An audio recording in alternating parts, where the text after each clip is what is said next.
peran kunci dalam menciptakan lingkungan sekolah yang mendukung pertumbuhan dan perkembangan siswa. Dengan menerapkan disiplin positif, guru tidak hanya menegakkan aturan tetapi juga membangun hubungan yang didasarkan pada rasa saling hormat dan pengertian, menciptakan suasana belajar yang aman dan kondusif. Mari kita bahas peran guru dalam motivasi perilaku manusia. Motivasi perilaku manusia yang berbasis pada penghargaan dan hukuman membantu guru dalam memahami dan mengarahkan perilaku siswa secara konstruktif. Guru yang bijaksana tahu bagaimana memberikan penghargaan yang memotivasi dan memberikan konsekuensi yang mendidik, bukan menghukum secara negatif.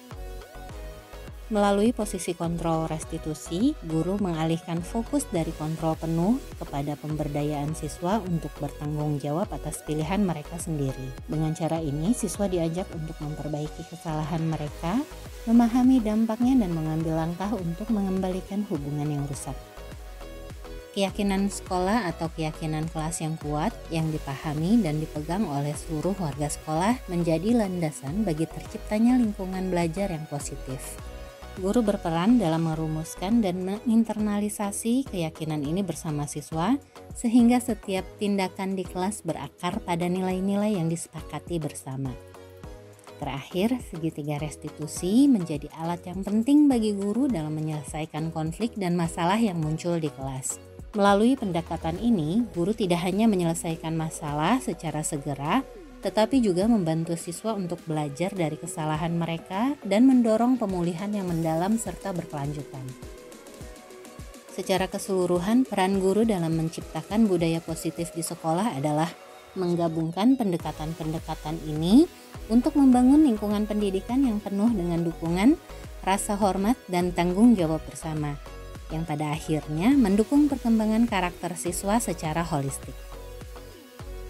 Keterkaitan disiplin positif dengan filosofi pendidikan nasional Ki Hajar Dewantara, nilai dan peran guru penggerak, serta visi guru penggerak. Filosofi pendidikan nasional Ki Hajar Dewantara.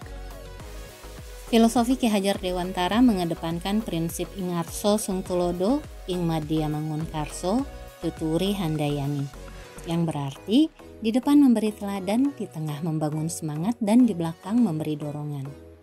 Disiplin positif sejalan dengan filosofi ini karena menekankan pentingnya guru sebagai teladan yang membimbing siswa dengan cara yang positif dan konstruktif.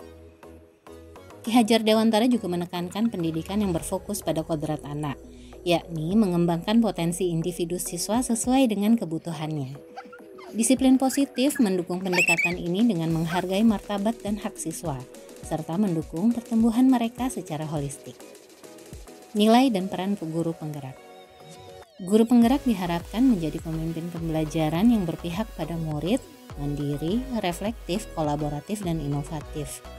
Disiplin positif mendukung peran ini dengan menyediakan pendekatan yang memberdayakan siswa dan membantu mereka belajar dari pengalaman. Nilai guru penggerak yang berpihak pada murid tercermin dalam disiplin positif yang berfokus pada pemahaman, pengembangan karakter, dan pengakuan terhadap kebutuhan siswa. Visi guru penggerak. Visi guru penggerak adalah menciptakan sekolah yang berpusat pada murid dengan mempromosikan nilai-nilai positif, kolaborasi, dan inovasi. Disiplin positif berkontribusi pada visi ini dengan menciptakan lingkungan yang mendukung pengembangan karakter siswa dan mendukung partisipasi aktif mereka dalam pembelajaran. Dengan menerapkan disiplin positif, guru penggerak dapat membantu membangun budaya sekolah yang menghargai perbedaan, mendorong dialog terbuka, dan menciptakan rasa tanggung jawab bersama di antara siswa dan guru.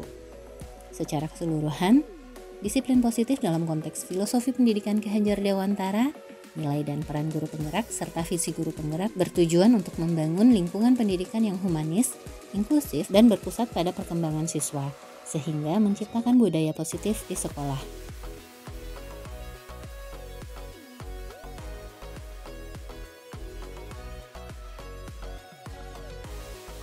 Pemahaman tentang konsep-konsep inti. Sejauh ini saya telah memahami dengan baik konsep-konsep inti yang disampaikan dalam modul ini. Untuk disiplin positif, saya memahami bahwa pendekatan ini lebih menekankan pada pengembangan perilaku positif daripada sekedar menghukum perilaku yang salah. Ini memerlukan perubahan paradigma dari kontrol eksternal menuju pengembangan internal siswa untuk bertanggung jawab atas tindakannya. Pada teori kontrol, teori ini menekankan bahwa kontrol yang efektif berasal dari dalam diri siswa, bukan dari luar. Ini memerlukan pemahaman mendalam tentang bagaimana siswa termotivasi dan bagaimana menciptakan lingkungan yang mendukung kontrol diri. Teori motivasi, hukuman, dan penghargaan. Saya menyadari bahwa sementara hukuman dan penghargaan memiliki peran, motivasi intrinsik jauh lebih berpengaruh dalam jangka panjang. Motivasi intrinsik memotivasi siswa untuk belajar dan berperilaku baik karena mereka ingin, bukan karena mereka harus. Ini merupakan tujuan utama dari teori motivasi. Pada posisi kontrol guru, sebagai guru saya memahami pentingnya memilih posisi kontrol yang tepat dalam berbagai situasi. Menggunakan pendekatan yang lebih mendukung dan kolaboratif seringkali lebih efektif dari pendekatan otoriter. Kebutuhan dasar manusia. Modul ini mengingatkan saya bahwa memahami kebutuhan dasar siswa seperti kebutuhan akan rasa aman, cinta, dan penghargaan adalah kunci dalam menciptakan lingkungan belajar yang positif. Keyakinan kelas. Keyakinan kolektif di kelas menjadi fondasi yang kuat untuk perilaku positif. Ini menciptakan iklim kelas yang mendukung di mana siswa merasa aman untuk berkontribusi dan belajar. Segitiga restitusi. Segitiga ini memberikan kerangka kerja yang kuat untuk menghadapi masalah perilaku dengan cara memperbaiki hubungan dan membantu siswa memahami dampak dari tindakan mereka. Hal-hal yang menarik dan di luar dugaan adalah bagaimana konsep-konsep ini terintegrasi dengan filosofi pendidikan Ki Hajar Dewantara yang menekankan pendidikan yang holistik dan berpusat kepada siswa. Di luar dugaan, saya menemukan bahwa pendekatan disiplin positif ini tidak hanya efektif, tapi juga membangun hubungan yang lebih dalam dengan siswa, yang berdampak pada suasana kelas secara keseluruhan. Terdapat perubahan cara berpikir setelah mempelajari modul ini. Cara berpikir saya dalam menciptakan budaya positif di kelas maupun di sekolah telah mengalami perubahan signifikan. Saya menjadi lebih sadar akan pentingnya membangun hubungan yang kuat dan saling percaya dengan siswa daripada sekedar menegakkan aturan. Saya juga lebih fokus pada pengembangan motivasi intrinsik siswa dan memfasilitasi mereka untuk jadi lebih bertanggung jawab atas tindakan mereka sendiri. Pengalaman terkait penerapan konsep. Saya pernah menerapkan konsep disiplin positif ketika menghadapi siswa yang sering terlambat. Alih-alih langsung memberikan hukuman, saya coba mengajak siswa tersebut berdiskusi mengenai alasan dibalik keterlambatannya. Saya berusaha memahami situasi yang dihadapinya dan bersama-sama kami mencari solusi agar dia bisa datang tepat waktu.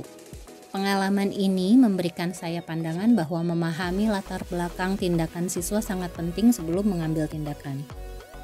Perasaan saat mengalami hal-hal tersebut, saya merasa lebih terhubung dengan siswa dan lebih tenang dalam menghadapi masalah. Saya merasa menjadi guru yang lebih mendukung dan membantu siswa berkembang, bukan hanya dalam aspek akademik, tapi juga dalam perkembangan karakter mereka. Hal-hal yang sudah baik dan perlu diperbaiki. Saya melihat bahwa pendekatan ini sudah memberikan dampak positif pada suasana kelas.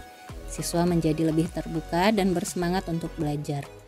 Namun saya juga menyadari bahwa konsistensi dalam menerapkan disiplin positif adalah tantangan yang perlu saya perbaiki. Kadang-kadang dalam situasi yang menekan, saya cenderung kembali ke pendekatan otoriter dan ini adalah sesuatu yang perlu saya tingkatkan. Posisi kontrol sebelum dan sesudah mempelajari modul. Sebelum mempelajari modul ini, saya sering menggunakan posisi kontrol pemantau, di mana saya merasa perlu untuk menegakkan disiplin dengan tegas. Namun, setelah mempelajari modul ini, saya lebih sering menggunakan posisi kontrol manager, di mana saya mengajak siswa untuk berdiskusi dan mencari solusi bersama. Perasaan saya sekarang lebih positif karena hubungan dengan siswa menjadi lebih kuat dan saya merasa lebih efektif dalam mendidik mereka. Penerapan segitiga restitusi. Sebelum mempelajari modul ini, saya jarang menerapkan segitiga restitusi secara formal. Namun, saya pernah melakukan tahap pertama, yakni menstabilkan identitas. Namun, tanpa melanjutkan ke tahap berikutnya, Setelah mempelajari modul ini, saya lebih memahami pentingnya melibatkan siswa dalam semua tahapan untuk memperbaiki situasi dan membangun kembali hubungan serta kesadaran siswa untuk menaati kesepakatan kelas yang sudah dibuat. Hal lain yang perlu dipelajari. Selain konsep-konsep yang disampaikan, saya merasa penting untuk mempelajari lebih dalam tentang komunikasi efektif dengan siswa. Memahami cara komunikasi yang dapat memperkuat hubungan dan mendukung disiplin positif adalah kunci untuk menciptakan budaya positif yang berkelanjutan di sekolah. Selain itu, pengembangan keterampilan mediasi konflik juga sangat penting untuk membantu siswa mengatasi masalah interpersonal dengan cara yang konstruktif. Demikian video ini, terima kasih sudah menyaksikan hingga akhir. Sampai jumpa di video-video berikutnya.